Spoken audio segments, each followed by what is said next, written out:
Hello everyone.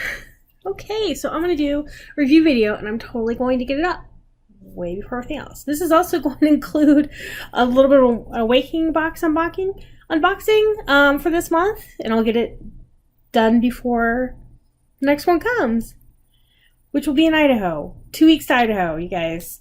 And I am freaking out. It's really happening. The lease is signed, utilities are set up. I just got the insurance set up. I need to figure out internet, having a little bit of trouble there. Everyone say hi to Gur. Gur, come say hi. He's right here. Say hi.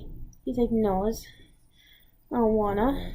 He's very upset because in Colorado right now we are having a blizzard that has lasted since Sunday. It's been going on and off. It's kind of raging out there now, and he does not like the cold. He is a very thin-skinned pug, which is why he has his nice furry sweater on. He's like, whatever. He has no fur on his belly, and his fur is very thin. Yes, he's a very pretty boy. Unlike Winnie, who is off on an adventure right now. Winnie has a double fur coat, meaning that she has an underlayer that repels water, and she really likes the snow. So she was out there bounding around like the little pug she is and toddling through the snow and everything, and he was out there dancing on his feet in his double coat that we put on him and just trying to go back inside. So he does not like, and he's not happy. He is a summer boy. Yes, you are. Okay. When he's on an adventure over there, though, I'll get her in one of these videos. She doesn't climb too much anymore, so she's not like this guy who has to sit behind me. This is going to be probably a kind of long video, so I might have to come back on because I have a critique group. So I haven't really talked about this. I'm a writer. I've had a few fantasy and science fiction stories published. Always trying to publish more. I took a bit of a break to kind of work on some nonfiction this summer, but so I belong to a few critique groups, one of them being Denver Fiction Writers. It's an awesome critique group I've been part of since its inception about 10 years ago, a little bit more than 10 years now. And it's still going real strong. When I move to Idaho, I'm going to continue to help them with their website and everything. But if you're looking for a critique group, and maybe I'll do a video on why critique is important to writing, at least why I believe it is, and some more writing related videos. I know, this channel's all over the place. Like, there's video games, there's... You know, I need to do more coding stuff. I'm thinking about live coding rock, paper, scissors. Because I'm kind of taking a break because I'm working on some certifications. So I've been studying for those rather than working on my side coding projects. My day job, I'm an email developer. A little bit more than that. I'm actually a platform specialist at this point. So I love coding, and I'm really...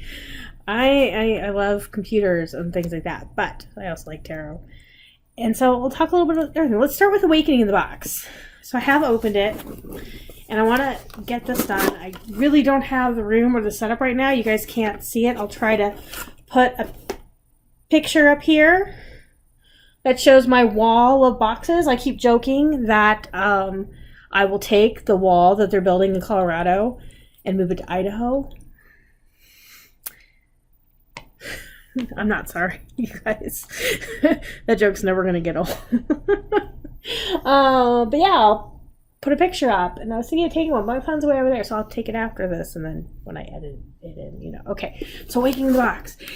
I was surprised how thick the box is. The box is not usually that thick. The art this time, really, I love the bonfire and the pumpkins. You know, there's been a lack of bonfires. My friends who usually do them really didn't this year. I know one of them has just been really busy, but this time they're fire energy and a Jacqueline grow kit. I don't know. I'm really bad at indoor plants. I'm really good at wild gardens, which I've been able to do for a long time, but indoor potted kind of things, not my jam. And I've tried a few of these. I've tried little bonsai trees. Like, look at this, you guys. Little bonsai trees, little... can I get this open, maybe? I don't have anything nearby. to get this open with. I'm woefully unprepared, even though, and I'm going to try to talk about things, but I may not be able to talk about everything because so much stuff is packed. But I have a box that we packed this weekend of stuff I'm going to kind of go through. Oh, look at this. So, it's a little biodegradable cup and the little dirt, let's see here, you can see the little dirt disc, growable planter, small sugar pumpkin, and there's a little steak. We'll see. Maybe I'll try this when I get to Idaho. I haven't had a lot of luck with these. I really haven't. I've tried peppers and onions, stuff like that. But if you give me like a wild cottage garden, I can grow roses. I'm actually really good at roses. I had a rose tree. I love that rose tree. I wish I could have taken it with me. Oh, I had a rose tree. I had a whole line of teacup roses and then strawberries and lavender and ice plant. Oh, it was beautiful. I love that garden so much. My grandmother helped me with it. Though there was a whole family fight anyway. It was a bad time. But it all worked out, but I didn't get to keep the house. So let's see, what do we have this time? So here are the cards. Also, it comes with, I think this is a candle. So a little fire magic candle. It smells kind of like vanilla and cinnamon. Yeah.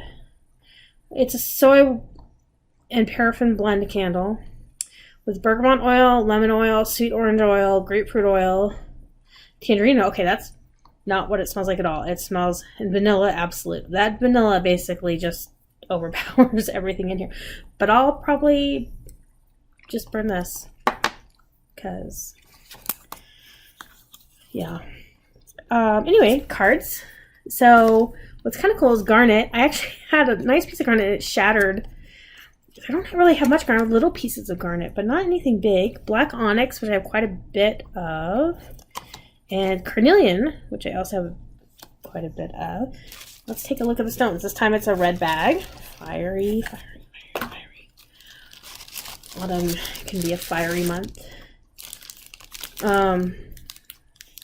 People think of it as cleansing out the old and the dead. So the carnelian. All of them are polished this time, which is rare for this box. The garnet is really dark, and let's see here. Can you see that? It's really dark, and I've held it up to the light. It's hard to tell that it's garnet. I'm gonna have to get out my scope and take it. I'm such a nerd. And then a piece of black. This is actually a pretty big, decent piece of black onyx. Somebody told me online that they canceled this box because they didn't really think it was worth it. They're like, oh, the stones are not really worth it.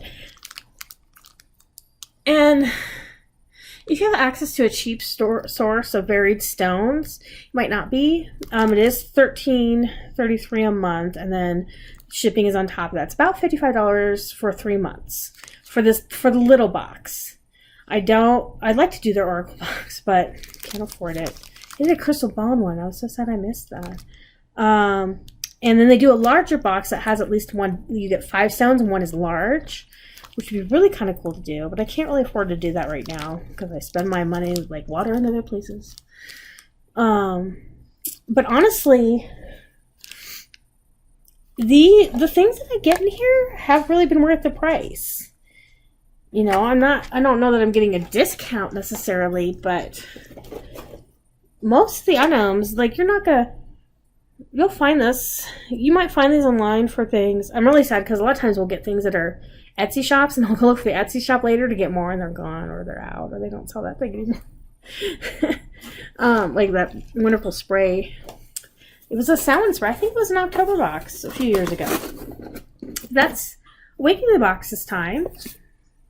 Nice little box. So what else have I done in October? There's like nothing. You've done nothing, Mommy. He does not like the cold. I have the heat going. And he's in this little sweater to help keep him warm, but he's very snuggly right now because he does not like. So what have I been doing? Everything. So I did finish Holistic Tarot last month, which if you've been watching my videos, you know that I'd taken a really long break from tarot. I'm going to open my soda. And break from everything kind of life. And I did, in the last year, really started getting back into everything. big time. The only thing I've been concentrating on is my writing and not doing too much else. But the last year, I've come out of it. And it was a really tough road. And I decided to get myself back into it that I should read a beginner book. And because what kind of sparked me back into it was searching YouTube for Book of Shadows videos. And I came across Annabelle Wen, her walkthroughs for her grimoire. And since she came onto the scene when I kind of faded out of it. So I kind of missed her debut. And I was like, oh, well, here's a beginner's book. It's thick, it's meaty. And I really liked it. I really did. And I really enjoyed it. Well, one of the things she talks about in there, which I think is interesting and not something you see very much, is she goes over the opening of the key and compares and contrasts both her own thoughts on it as well as the different methods from, Case and Mathers and all that. So I've been using the opening of the key for a long time, but not completely. I've been using the first operation, which I plan to do a video here on because I did do a little talk about it at Boulder Tarot Meetup. Using it when you have queerants who don't really have a question or or aren't too communicative, or even just using it in general, I find that it's a great way to point yourself to which way you're going. Even in daily readings, doing that first operation gives you a really cool idea of what you should be concentrating on right now.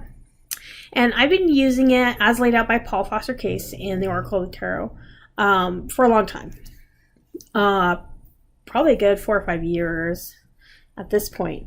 But I haven't really done more of the operations or more into the opening of the key. And I read her book on it and was really interested. And so what I ended up doing, because, it's really funny because I read the Book of Thoth a long time ago and totally missed that it was in there. But I don't know. There's definitely tarot books I've gone back to. But I ended up, so this is my workbook book where I put things I'm currently working on.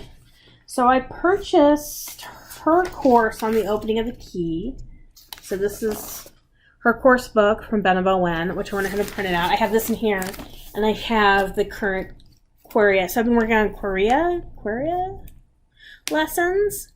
Just to get another perspective. I think mystery stuff is really interesting. So I'm working through the apprentice level on that, and I started working through the opening of the key. I have made it successfully through the third operation and have been doing that and really studying that in my day-to-day. But so the way it goes is the first operation is the 4 worlds, and you figure out based on which world your significant card ends up in,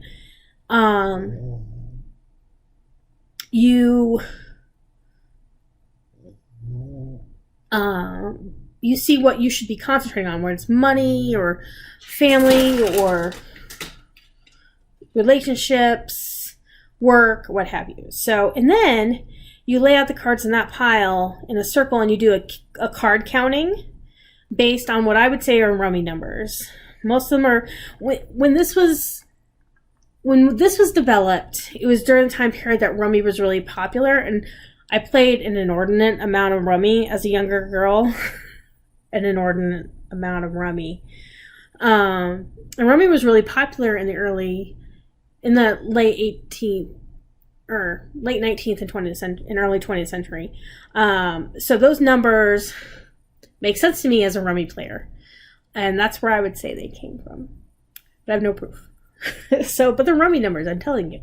Anyway, so you do this card counting, and this picks out the cards that you're reading, and then you do a reading kind of like a story. And you can use elemental dignities, and it can get pretty complicated. And then you do it again through so this is where I'm fuzzy, and I should look.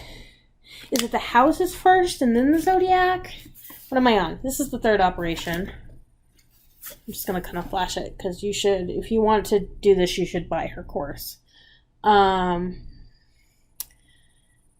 Yes. So then you do the zodiac, the same thing with the 12 houses of the zodiac, and then you do the same thing with the 12 signs of the zodiac, and then the fourth operation, which is optional and where you find the key being what you're searching for. I thought that was funny. It's optional and where you find the key.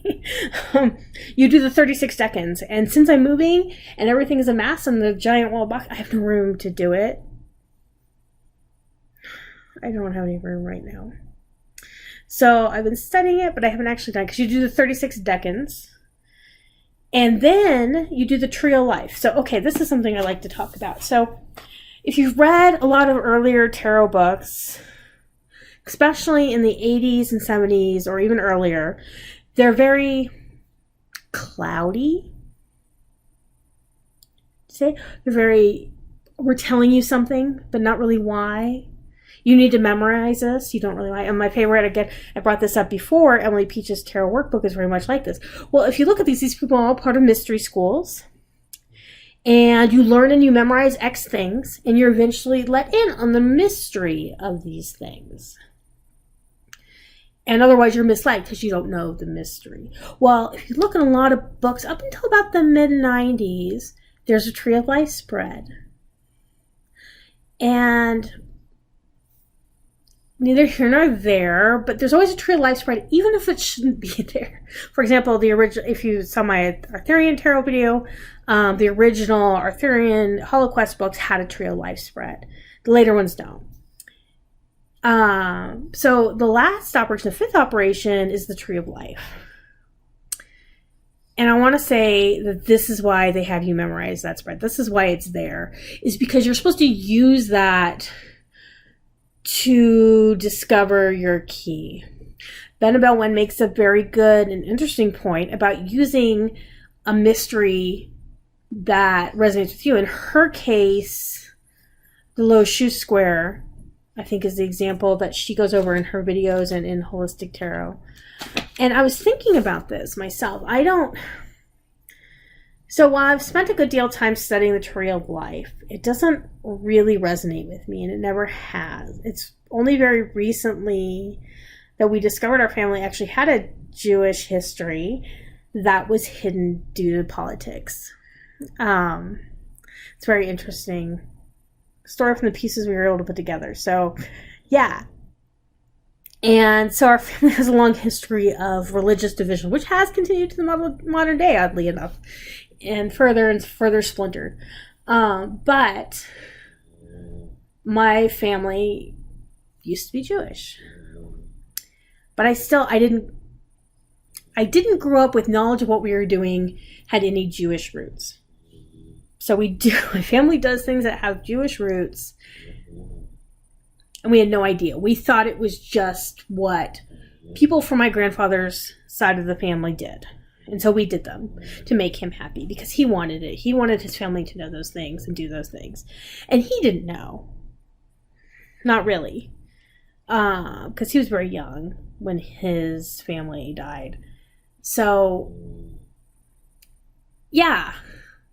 So while I have all this weird background, I didn't know. And honestly, I didn't even know that you could identify a Jewish person by their last name. Like, I had no idea growing up. That was not something, the only thing I knew about Judaism growing up was that there was one kid in our class, because I grew up in a rural area, who was Jewish. He was not allowed to join any of and even now I'm not even sure he was Jewish. He could have been like Jehovah's Witness. It's hard to say now because it was elementary school. He wasn't allowed to join us in our holiday parties. Which was, it might have been Jehovah's Witness. Not because I think about it, and they're not usually, but it's hard to say. A long time ago, I have no idea. So my first real delve was Tarot Geeks here in Denver, studying the Kabbalah in the light of tarot, and also working as a webmaster for the JCC of Denver. And I got a crash course in a lot of things, which was really interesting. And I learned more and more, and I've learned way more since then. So yeah, that's weird. But anyway, So I thought a lot about her, Benabel Wen's suggestion that finding assistant, it's still something I want to think on. And I'm not sure where I'm going to go with that. But it's definitely something I think. I'm definitely going to try the Tree of Life operation when I get there. And work on that a little bit more. And also compare it with some of my older books. Because I'm almost positive that the memorization would have come if you joined their mystery school. And some of these I've known because I've joined their mystery schools. They have you learn the Tree of Life spread, but you learn why and you learn the operation later. So, but I want to think of what I would replace that with, because low shoe square is very interesting. Also known as in Western, you'll see it known as the Sator square, and I think it's the square of Saturn. I have to look, because of the letter associations, but. And that's Greater Key of Solomon, where they draw that from, but it originates in China. So, so I kind of want to think about that. And I've been thinking a lot about that lately, especially in relation to astrology, and it's escaping me now, even though I talked about this in a video, stone casting. And how that relates to the European three-world model, the overworld, the middle world, and the underworld. So yeah, I have some thoughts. Some weird thoughts. Anyway. So that has been part of my time. The other thing I started this last month, you guys are going to really get tired of me gushing about all this, but I did a video on this. Started really delving into the Spirit Keepers Tarot, and I may have done a thing I may regret financially later, but that's okay. But so I've really been interested in reading a lot of text in the past year and a half on Zoroastrianism, angelic hosts, the Book of Enoch, the Book of Jubilees. And this has really informed my path and how I think on it. Enochianism. And while I'm not a big believer in the humanism of angels, more and more, so I'm dedicated to the liminal, and that's a whole other subject. And I really believe that angels live in the liminal.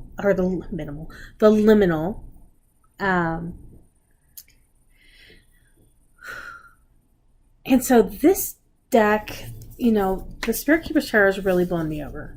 It really has. Temperance is my card.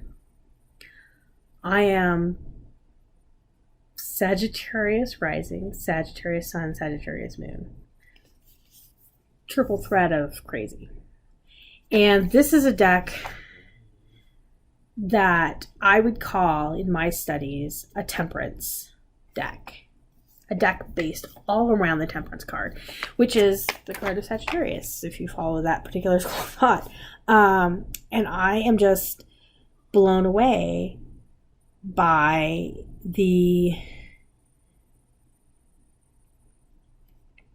how much I'm connecting with this. So this month I've started the 22 weeks. So it looks like this. The 22 weeks of the Spirit Keepers, which I did buy the deluxe edition when I did that, so I can get a copy of that. I'm really glad I did. I've read through And you can get this book for free, both in the original and the Vitruvian edition, on Beneville's site, or you can purchase it through Lulu. But this is her medium white book. You can see all my notes just in this for the Spirit Keepers Tarot. And if you do she's doing her metaphysical planner for next year, and with that, you can spend an extra $5 and get a mini edition do-it-yourself version of the Spirit Keepers Tarot. If you do that and you want a book, you can get that book. But because I did the deluxe edition of the deck, I also have the book of maps, which I've started reading through. Also, I'm not very far.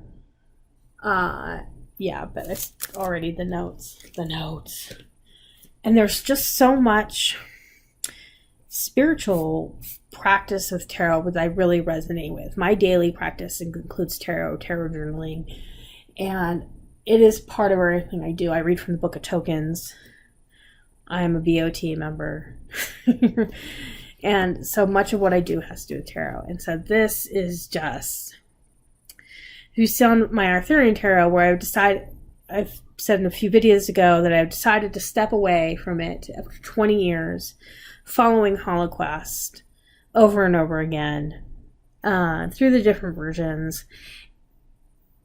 That was the first time that I followed something like this, and I'm finding it again. I mean, I knew it was time. I knew it was time to expand my horizons and move beyond that. And it was. And I never forget that those are some of my most cherished decks are my Arthurian tarots. And I will pull them out from time to time for the rest of my life. And this is quickly becoming part of that. So I started, this is bad. And I put this here in a way I can't get to, so I'm going to have to readjust. Just a sec. I'm not going to go through this entire thing of like, here's all the decks I bought. I will eventually probably do a video on every single tarot deck I own, no, regardless of how old or how many videos are out there, because I love these so much. But first, to show you the thing I did. So I decided to start looking for a first edition Spirit Keepers Tarot.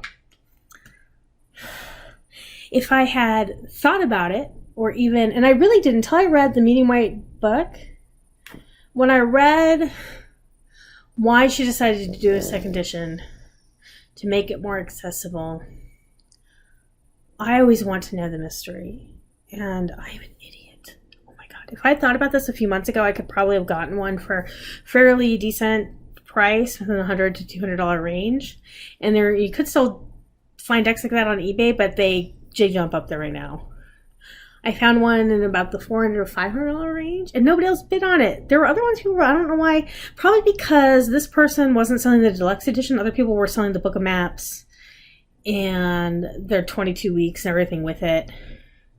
And this person had not. They had just gotten the basic one. So nobody was bidding on it. So I bid on it. I spent way too much. I had a little bit aside. No, and I don't regret the actual purchase. I don't, but I did pick this up. And that's my phone. That's a Chocobo telling me that somebody's messaged me or that my game wants me to pay attention to it. One of those things. Anyway, I did pick this up and I don't regret it. Oh my gosh, you guys.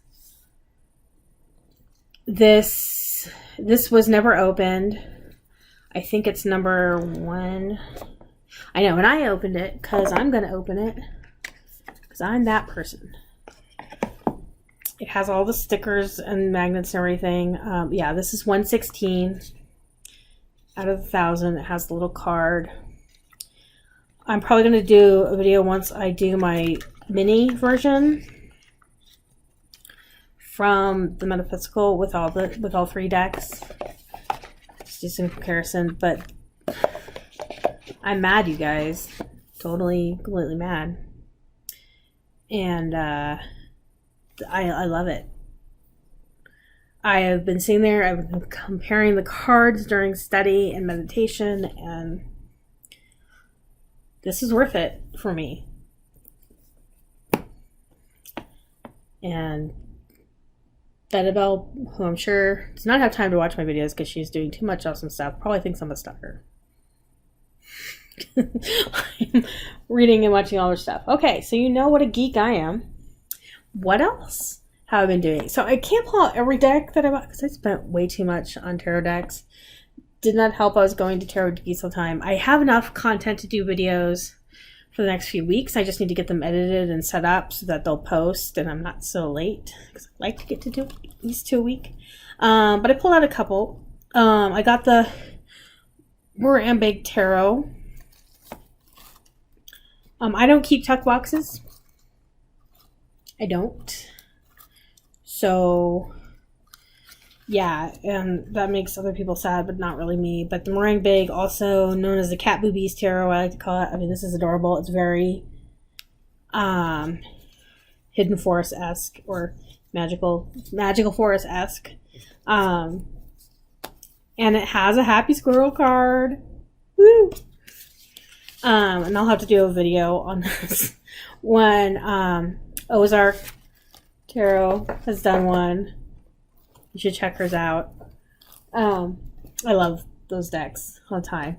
Working with Spirit Cube, I'm also... This is now my Rider-Waite of choice. I am not a big Street Rider-Waite fan, but I actually kind of love this. I love the dark colors. I think I'm going to do a Rider-Waite video with all my Rider-Waites. Rider-Waite Smith. So this is the Radiant White Spirit. Rider-Waite Smith. I keep pointing this out because I think it's hilarious. I'm not a big pun person, but I think it's hilarious. Everybody else groans when I point it out. I'm continuing to work with the Druidcraft Tarot. Yeah, so this is the new one I bought since the other one is all broken. And when I get around to actually modifying those decks, I will post a video on that. But I am working with that. I think the deck is very interesting. The book is putting me off. I didn't realize. Oh, and then there's the call. I'll be right back.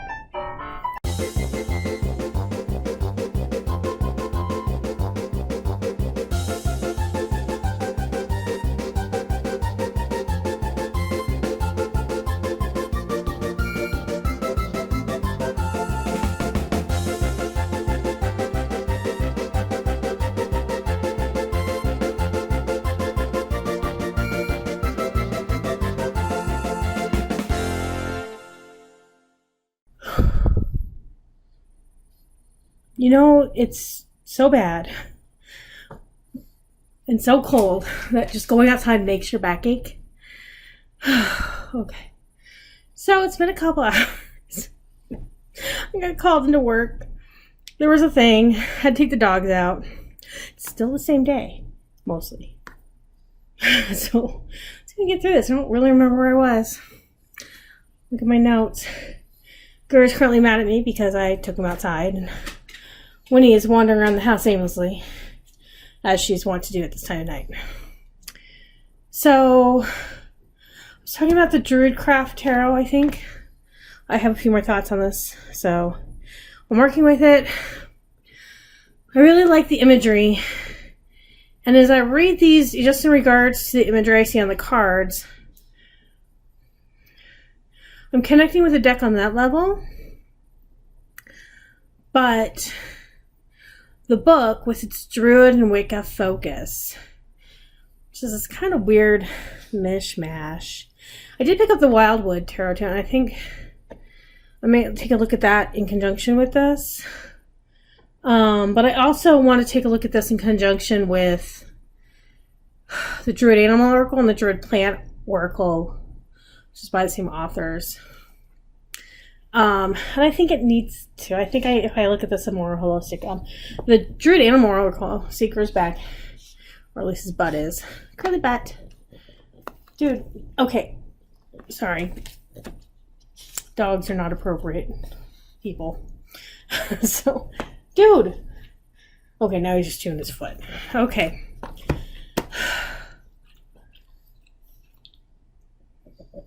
Dogs. So, yeah. So I think I'm going to do that. Hey, this is not where you do that. He's like, whatever. I do whatever. Winnie just lost her panties. Winnie has to wear a diaper in the house. because she has accidents. She's an old pug.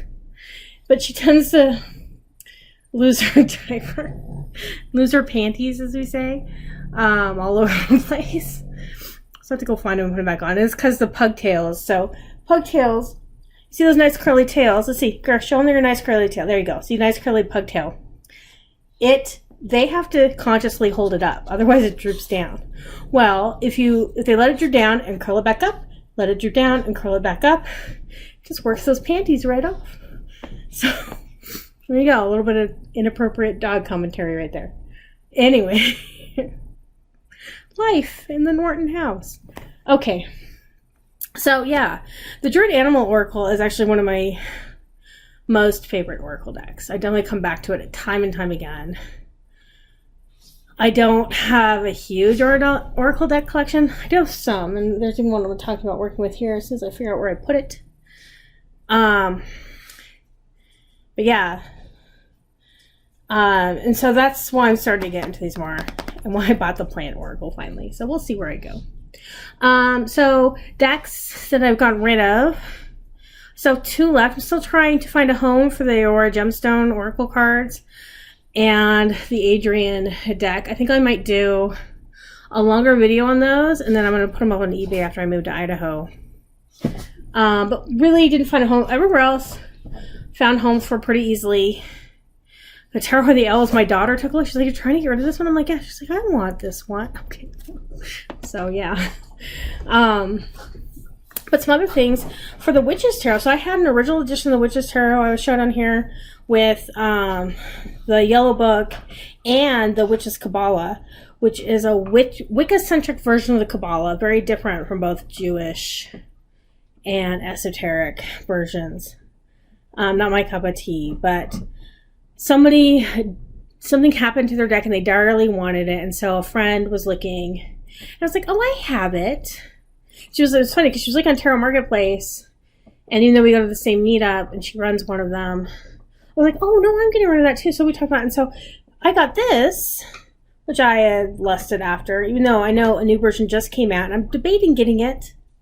I looked at it, and those decks are trying, but this is a nice linen little Scarabeo edition of the Solabusca, and with the limited prints. 10. What is this? This is 1019. You can see that here, and the cards are square and they have kind of weird backs. But yeah, I have the talk on Hode and the 8s for Tarot Geeks. I'm thinking I'll put a video together on my thoughts on that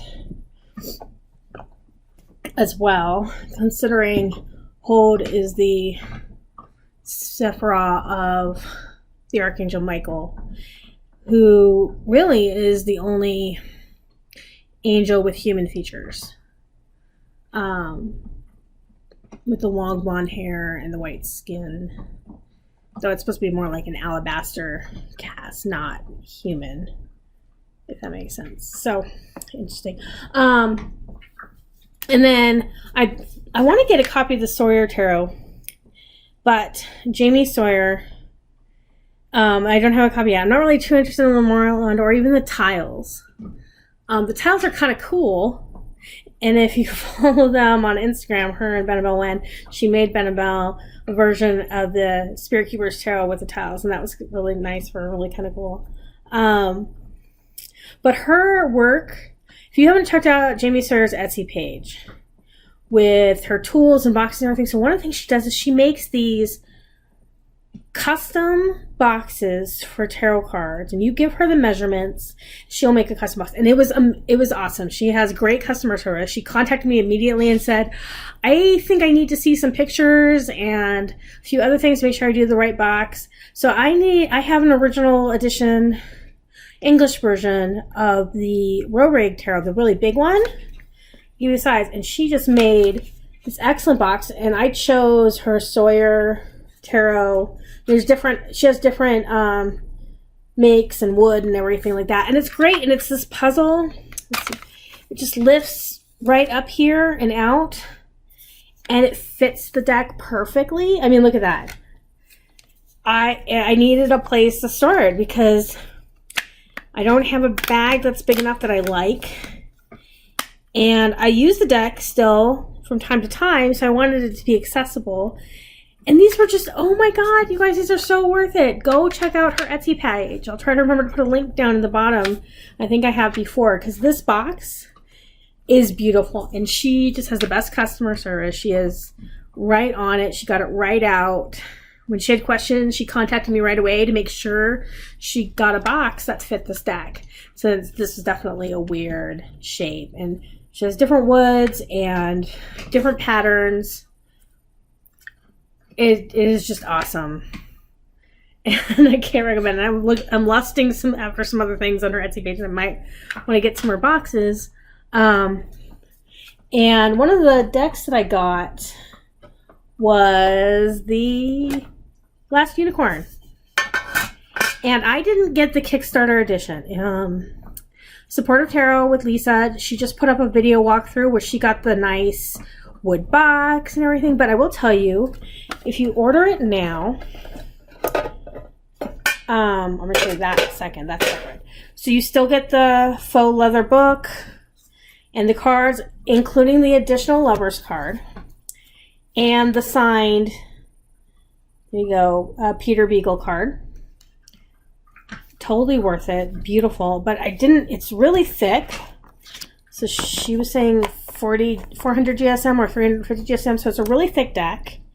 Bigger cards. Plus this big old book, which is full color and amazing. And I want to do a walkthrough on this. I don't know, but my very best friend went to Japan and she brought me back this adorable Pokemon tin. Look at this. This like field guide kind of Pokemon tin. It had chocolate cookies in it, but I cleaned it out. And it just fits this perfectly. Fits the book and the deck just perfectly. I mean, so I may not order the box. Now I have this. That doesn't mean I won't order more boxes because this box is awesome. Okay. So yeah, things to check out. What else do I have? I promised I wouldn't pull out every deck in this box.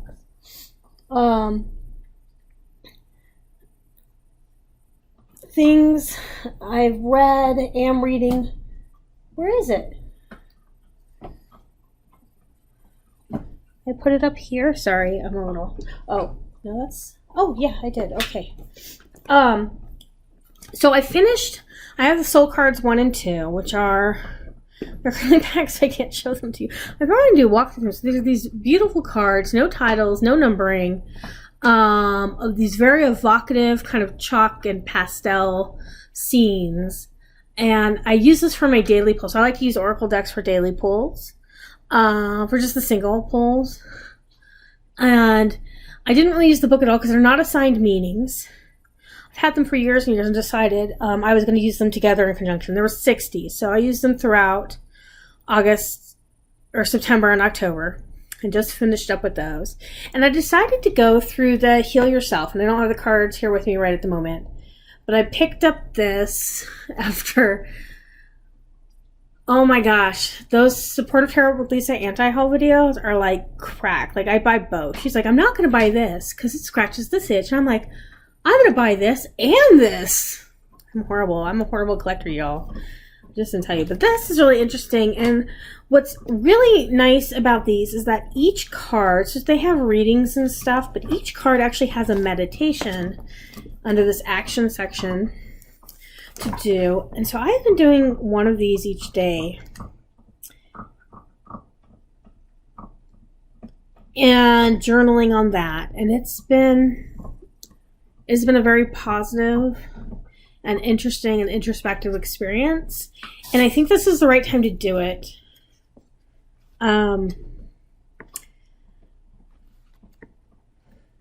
Because there's never a right time. And honestly, the very few, so I'm going to read this in their introduction. My dear open-hearted reader, you're holding this booklet because there's a stirring deep inside your soul that says that there's more to life than what you've experienced so far. I will be 43 in November.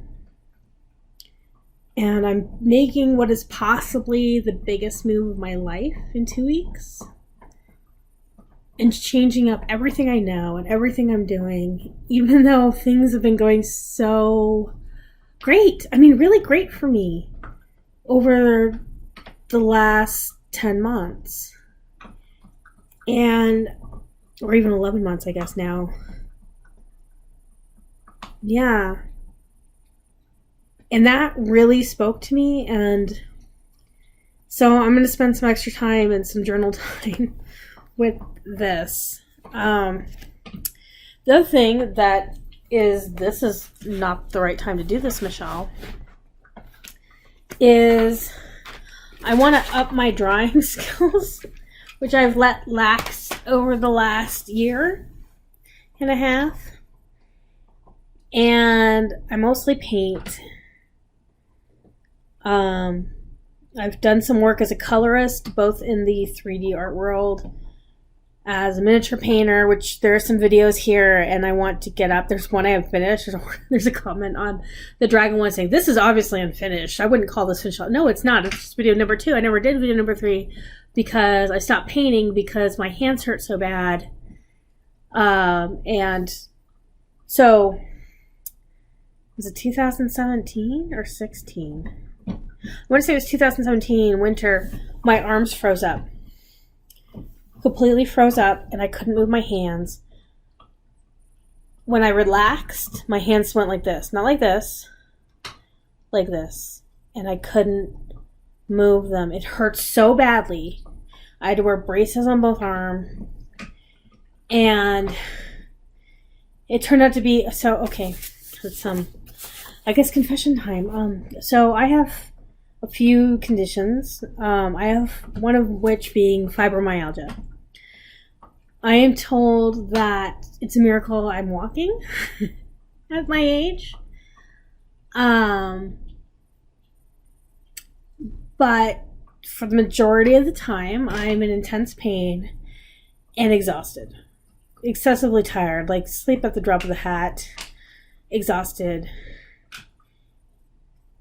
And it's not, and I'll sleep and it will be horrible sleep. I won't get any rest. I have to be medicated to be able to sleep restfully. I mean, it can be bad. And that coupled with PCOS and hypothyroidism. So I have this odd, it's not even like an apple-shaped body. And actually, I can, if you look on me in front, and I'm standing up, I'm wearing the right clothes, I actually look very Rubenesque, but like with the good flat tummy and curves in all the right places. And then I turn, and it's like a funhouse mirror, and my whole belly is shown out. I gained fat in one place. Yeah, I know. But it's mostly in one place. I actually have very muscular and athletic legs, and if I push myself, I can be very strong. But most of the time, I'm just exhausted, as if I had run an entire mile, no stop, and all I did was cross the room.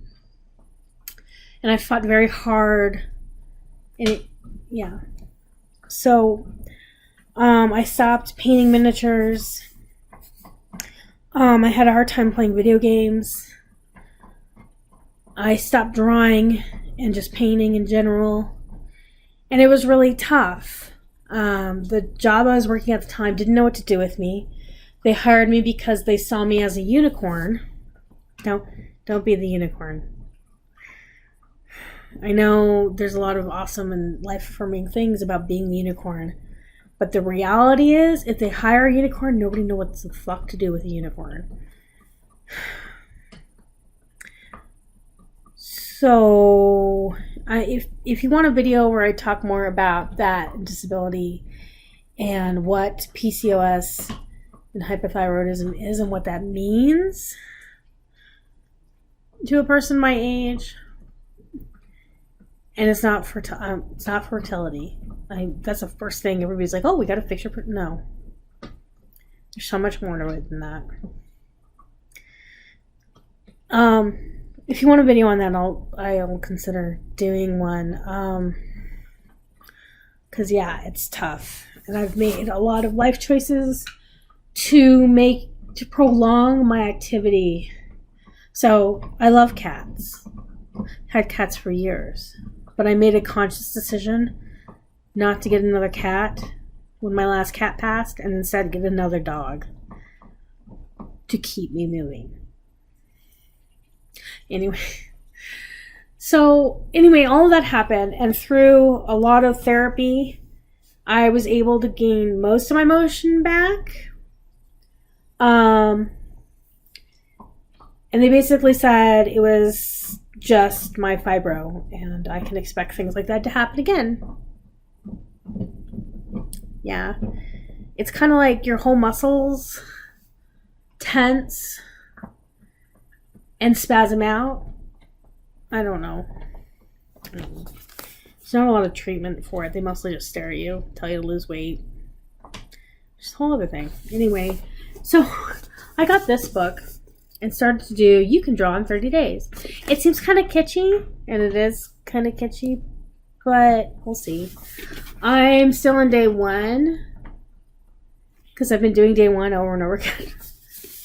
Not the worst thing. I need to post more on Instagram. I posted the first set on Instagram, but you can follow me there if you want to see. There's mostly dog pictures, art stuff, tarot pictures, and things I'm fascinated with, like incense burning. And pictures of my crazy book wall. So, yeah, so I'm doing that. And I pulled out all my markers and my pens and my pencils, and I'm making myself art journal. Usually I just write in my journals, but I'm making myself art journal too, which is fun. It takes a little bit extra time, but it's fun. Not full-on stickery, washi tape bullet journal kind of stuff, but more drawing and fun titles and lettering and stuff. I've read Lunch Meat and Life Lessons. So this is an interesting, if kind of old-fashioned book on the business world and how to succeed in business. It's basically this lady who worked in staffing, like at a staffing temp agency kind of deal, and how she dealt with life with advice from her father, who was a butcher. This was given to me when I started my current position, along with a bunch of other books. But this is one that one of our owners / founders, maybe they're just founders now, one of our founders really, and it does actually have some really good, just the little nuggets of wisdom are laid out in each one, as well as an explanation, usually with her talking to her dad about her workday kind of deal. It's a little bit pat, so who knows if it really happened that way, but it is some really good advice and some things to think about. And there's actually a whole workbook area in here, so this was fun. I finished reading, so I'm writing. I have a novel idea that I'd started writing and then decided I need to do more research. So I have 3 worlds that I write in that I've created. The first one is an epic fantasy world. Not very traditional. There's no elves. There are some dwarves. No elves, and the magic is very energy-based, kind of fantasy world, other world, non-earth. The next one is also, but this was a very tropish fantasy. It's a humor kind of world where everything is silly and crazy. And then this world where I had this idea of there was never a schism in the Catholic Church. So Catholic and Orthodoxy never split. There was no Reformation. And magic is real. And that one, the novel idea I have is this idea of a hero who sacrificed herself and ended up in the underworld. So there's this whole Christian idea of the underworld, which was basically translated out of the Bible. It's very interesting. So I've been reading a lot. So I read the Catholic Catechism. It's newer, as laid down by, Pope John Paul II and after Vatican II and everything, but it's still a good idea of where they are today. And then I picked up this Medieval Popular Religion, which is a bunch of writings, and very interesting writings, between, I want to say, between 1000 and 1500, mostly lay people and peasants, some nobles, to give you an idea of how people thought and worshipped, what they thought about magic and God and Jesus and death and sermon and the Bible, and all that. It's really an eye-opening and interesting read as part of that research. So I finished that, took a lot of notes for that world. I had to step back and do some research. I wrote about 5 chapters, and I have an outline for the full novel, but I really needed to do more research on how Catholicism used to be, because it would be very different. If those things had not happened, it would be very different from today. And certain councils also didn't happen, which led to some of those schisms. I am a big Gothic horror fan, and in that same vein, Gothic Romance. So I think I might have deleted it. I used to review books on my blog, and I went through this phase where I decided that I'm just never going to do that again, and I deleted all of them. And there's one in particular I wish I hadn't deleted, which was my one for Twilight, which was this whole thing. But Twilight is actually a Gothic romance. And I love Gothic romance, though in many ways it was silly, and I have a whole thing. But it's at heart a Gothic romance. And had a few things been tweaked to not be so silly, it would have been a good Gothic romance. Probably wouldn't have taken off the way it did. But Gothic romance is this whole tradition of books where a woman, for some reason, is sent out to this far-off place, usually a castle or a large mansion. There is a broody heir or owner or whatever, and some huge mystery which has to do usually with the death of a wife or a mother. Sometimes there's children about that need taken care of. And it really stemmed from the romance novels. So the Romance era novels of the 1800s. I know this is getting in the thick of the weeds here. The dark Moorish steppes. What's his name? Return of the Native. I can't remember the author's name at the moment. I'm completely blanking. If I remember, I'll put it down below. He wrote Return of the Native. One of my favorite books. And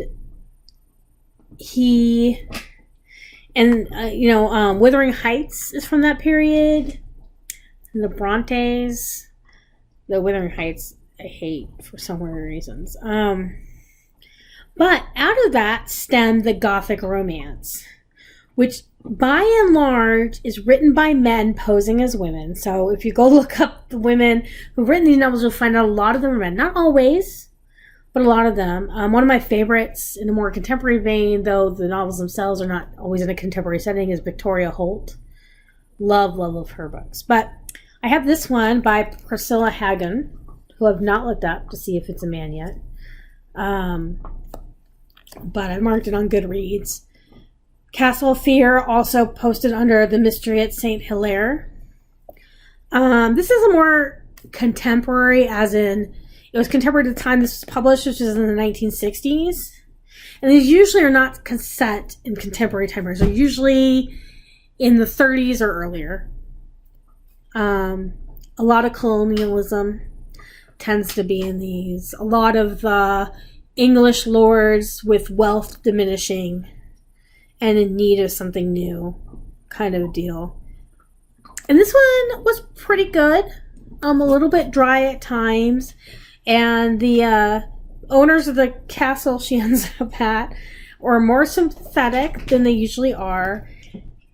Bad guy was kind of there and then suddenly bad. So I wouldn't say it was the best ever, but it was a good, quick read, and there's a cute little girl in it who needs a lot of help and love and attention. So that was fun. And then I think I said something about this in another video. The Complete Guide to Psychic Development. I finished this book. It's pretty good. It was interesting. Just kind of an overview of different modes and everything. A lot of interesting chakra stuff. I've never been really interested in chakra work, and a lot of it is very superficial. So I'm trying to find some more closer to the source works that I can read. I've got a few bookmarked and pegged to do, but there were some interesting insights on how to use this, especially to clear your space after ritual, after any workings, which I thought were very interesting. But most of it's pretty. You're going to find it where this author, Cassandra Eason, she did a lot of these complete guides to whatever books back in the day. When was this actually published? This was 1997, so 90s, back in the day. I guess it's back in the day. That's 20 years ago. How did that happen? Anyway, I'm currently reading, and by currently meaning I started reading and then I forgot, and now I realize my bookmark isn't in here anymore. Shit. Well, I'll have to figure out where I am. He's like a teenager. I'm not in book 2. I'm not very far. I do know that. The Far Pavilions. It's a historical novel set in India and what is now Pakistan. Set during colonialism. There was a horrible, I think it was a made-for-TV movie or miniseries done in the 80s with just a bunch of white people in blackface. Like in the 80s. Oh my god, people. We're just not that far removed.